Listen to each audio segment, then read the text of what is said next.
Io ho sempre lavorato sul ferro, come si ha 7 anni da io con Gasparoni, ti devo costruire questo poi fare, sì, questo Gasparoni era dopo della cosa, o vai se fosse vivo, là sarebbe a fare una ripresa televisiva, e stava dopo sotto via qua a sinistra, dove te le chiese che a scianta de boschettini, appena dopo è sotto via, a sinistra, appena fuori, a sinistra, là che aveva un triangolo, e era una baracca. Si è fatto sta baracca su sto angolo di strada, che una volta bastava chi ci passi un angolo di strada dalla mattina a sera e faceva su una casetta, nessuno mi toccava. Se non che io sono da Puteo, che aveva 7-8 anni, che andavo a lavorare su per il fuoco. Era un favolo, ma un favolo provveduto che un po' non esiste più in Italia. Io sono moglie. E aveva Fusina? A Fusina, lavorava al fuoco, tutto, faceva chiave, faceva i poisi delle case, faceva i caneassi, faceva tutta una roba che un po', non so cosa che sarebbe un padre eterno perché non esiste più, sparì, uno che sparì.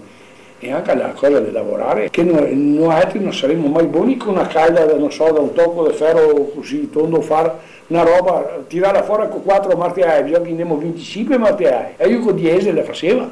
Questo è il pregio. Era un artista. Lavorava sto Gasparoni per il paese o per il paese? No, per tutto il paese. Io che correva il tocco del carro, che batteva il gommier per parare, e faceva i poesi, quando gli faceva su una casa, io mandavo a chiamare, andava con una carta del SAI e a scrivere 10 poesi, 10 occhi, 3 caneassi, 4 e preparava tutta questa roba, facevano qui. Era Coe che vendeva la roba come adesso e ti trovi tutto pronto, no?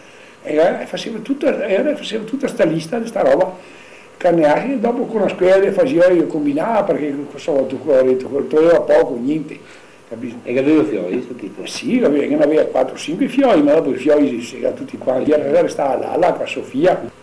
Aveva visto il verdugo che baracca, tante robe che sembrava solo senza fotografare. E io verso lui, era proprio l'artigiano del paese. Io era qua a Sant'Angelo, nato era a Canisan, che era Scatuin che era Favaro, il vecchio.